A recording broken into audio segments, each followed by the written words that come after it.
The Beast from Below by Go Robzilla.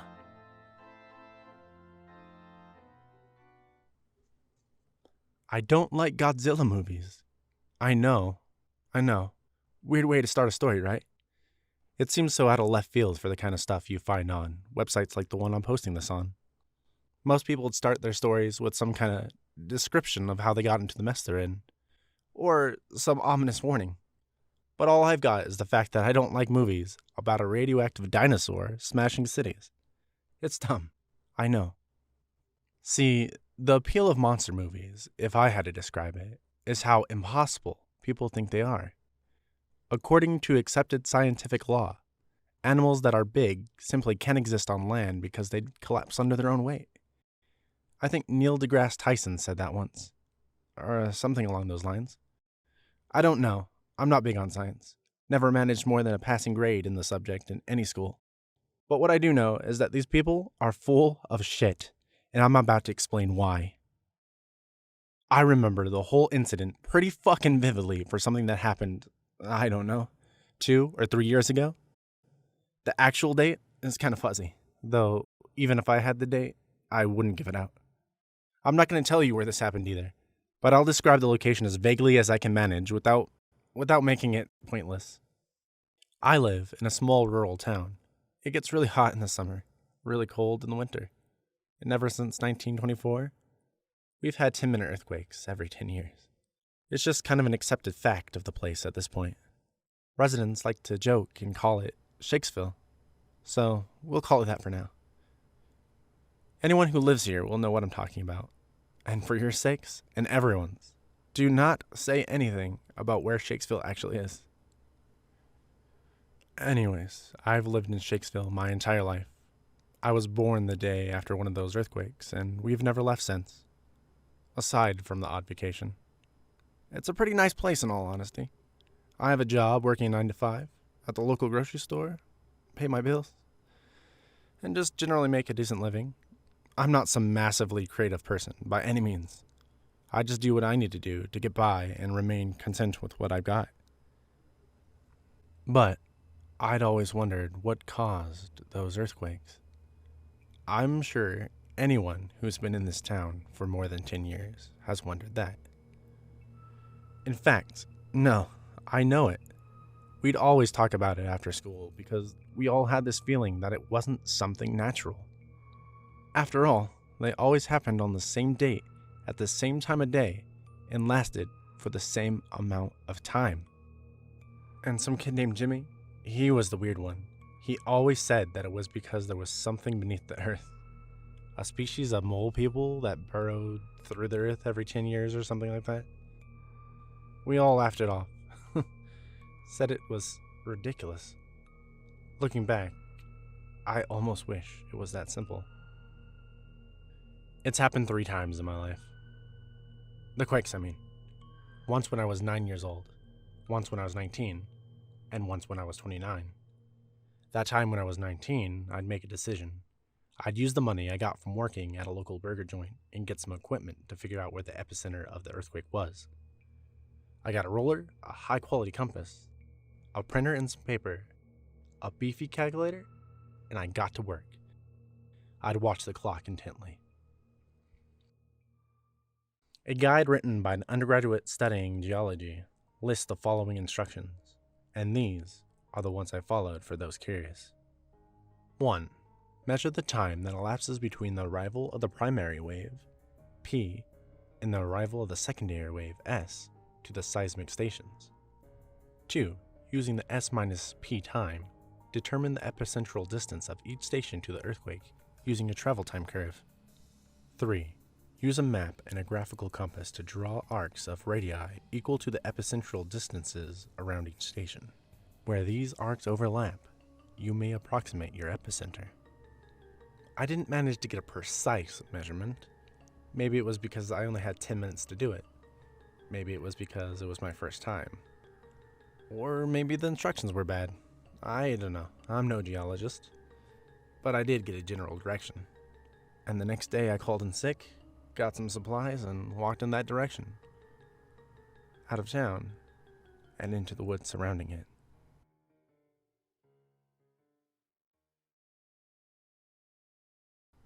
I had the foresight to time my walk. 5 hours there and back in total.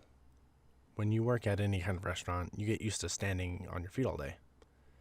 And looking back, I'm incredibly grateful for this because I don't know if I could have made it all the way out there if I wasn't used to being on my feet like 24/7. But after 2.5 hours about, I broke through the trees and found the weirdest thing I'd ever seen up until that point. It was some kind of rock formation in the middle of some kind of clearing. And it was huge.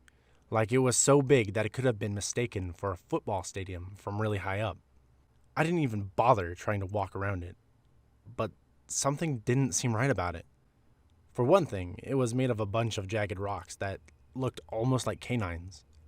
You know, the little fangs everyone has on the upper and lower lines of teeth. Run your tongue across your teeth, and if you feel the fangs, that's them. Some looked chipped, others didn't, but they were arranged in a circle or maybe an oval. The way they were angled gave me the impression it could be either or, but the weirdest part is when I went over to it and managed to get a peek in between them all. All I saw was a hole. By this point, I decided that it was something to do with these rocks. Specifically what though, that's what was confusing me. I made a personal note to come back here a few hours before the quakes happen again in 10 years. And then I went home.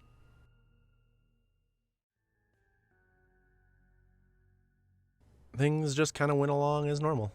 In 10 years between then and the next quakes, I quit my job, found a new one, got hooked up with a girl I knew in high school, broke up with her after I caught her cheating on me, and moved into the house I own today. And every passing day inched me closer to it. I have to admit, I was kind of excited.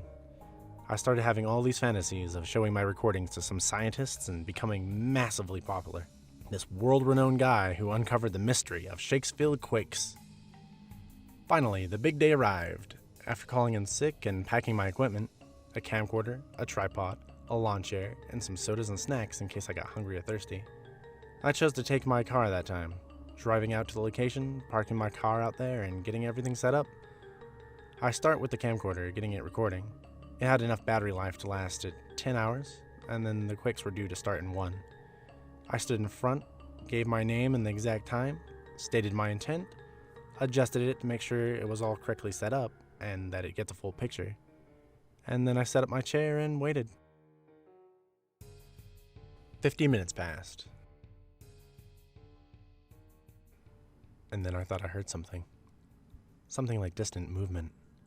Something hard scraping against the dirt. It got steadily closer and closer until I physically felt it moving beneath my feet. But it wasn't the exact time for the quakes to start, which left me more baffled than anything else. Of course, I quickly realized what was happening. Something was moving underground and causing a smaller, more localized quake. My mind briefly wandered back to that kid Jimmy and his idea of mole people. Then, the sharp tooth-like rock shuddered, and what came up from the hole they surrounded physically froze me in my chair, in sheer, unadulterated horror. I felt myself shaking horribly, yet I couldn't voluntarily move a single muscle. It looked like some kind of gigantic worm. Its entire body was pitch black in terms of color. It didn't suck up light. It was just very, very dark in color. It did glint under the sunlight, which allowed me to make out some details. Its scarred and battered exoskeleton, its long yellow tusks coming from its lower jaw, its segmented body curling as it rose up out of the hole in the earth. It had a single bulging eye embedded in its head, and 3 nostrils between that and its mouth, and coming out of either side of its body were arms. They were fairly thick in width compared to the worm, giving it the impression it was quite physically strong. Each arm was adorned with 3-fingered hands, with worn claws extending from each finger. It didn't have thumbs. Looking back, they were probably meant for scraping through dirt more than grabbing things. Long, sharp fins rose out of its back, going down the entire length of what I saw. This thing was massive, I have no doubts that it would have zero trouble wrapping around the Empire State Building if it wanted. And it could probably dwarf the whole thing if it raised itself up as high as it could. It cast a massive shadow upon the ground behind it, and its gaze was focused squarely upon the sky. It braced itself against the rock formations, which makes me think it had trouble standing upright. Its entire lower jaw split vertically down the middle, and it drew its head back, taking in a breath for a solid 5 minutes. So much air was pulled in that I felt myself becoming short of breath. So I breathed in myself and waited it out. The first thing that I didn't do that was just sitting and staring in utter horror.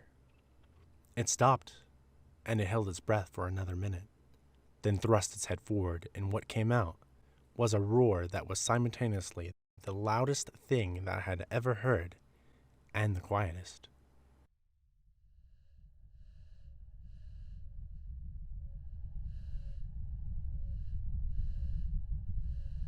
I know now where the earthquakes come from. It's this thing, emerging from beneath the earth every 10 years, and unleashing this terrible shout for 10 minutes straight.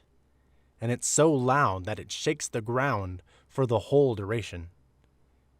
Yet, it's so high-pitched that you have to strain your ears to hear it. But once you pick it up, it becomes almost reflexive, and you're able to hear it without trying. It wasn't a pleasant sound either. The noises were dreadful in every capacity, sounding like every dying squeal that you ever heard from an animal, all meshed together, and pitched up so far until you can't hear it. It strikes me as odd that after a few years, I still remember it so vividly. I guess it's just one of those things you can't forget. After the allotted 10 minutes, it stopped. It very slowly blinked, its eyelids closing vertically rather than horizontally like you or me would. Then it turned its head, and I realized that it knew I was there. It removed a claw from the rock formations and bent over, planting it on the ground to support its weight. And then it did it with the other claw. It pulled itself towards me, twisting its head 180 degrees clockwise to angle the eye at the ground and hover its head over me and stared down for what felt like hours. Though, after looking at the footage, it was just a couple of minutes. I've never been more convinced that I was going to die right then and there.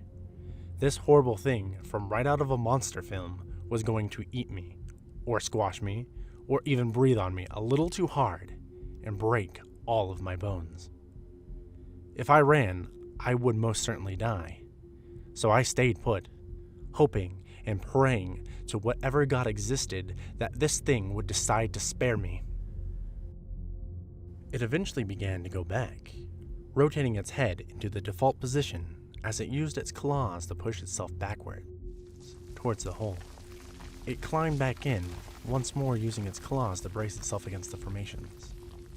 It gave another roar of the same length as the last, and then slipped back under the surface, to return to whatever pit it called home.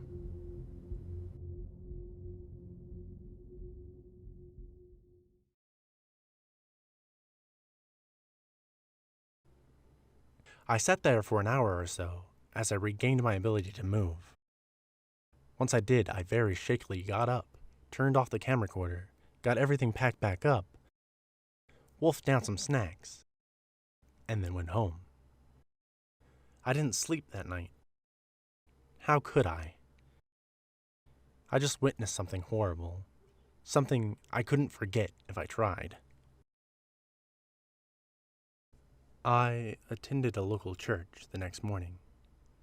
I've never been a religious fellow, but I needed to feel there was someone out there better than that thing. Something that could give me an ounce of security. It hadn't killed me. For some reason, I was still alive, but the thought of the kind of damage it could do if it ever had a reason to go on some kind of horrible rampage haunted me for months after, and it still hasn't quite left my mind. Of course, the townsfolk seemed shaken as well. 2 quakes instead of 1. They were baffled, somewhat concerned, and when they saw me, they just assumed I was worse off than them over the same thing. Apparently, some accidents happened during that second roar. Thankfully, no one was seriously injured, but it still left some people jittery. I refuse to release these tapes or even say exactly where I found it. Heck, this is the first time I've even mentioned it to anyone besides myself. But if you somehow know where it is, then do yourself a fucking favor and listen to me. Tell no one. Because if word gets out, it'll create a panic. And if there's a panic, the military is going to get involved. And they're going to try to kill it. And anyone who's watched any giant monster film knows exactly what will follow. You want to know the reason I don't like Godzilla films these days? It's because they remind me of what could actually happen.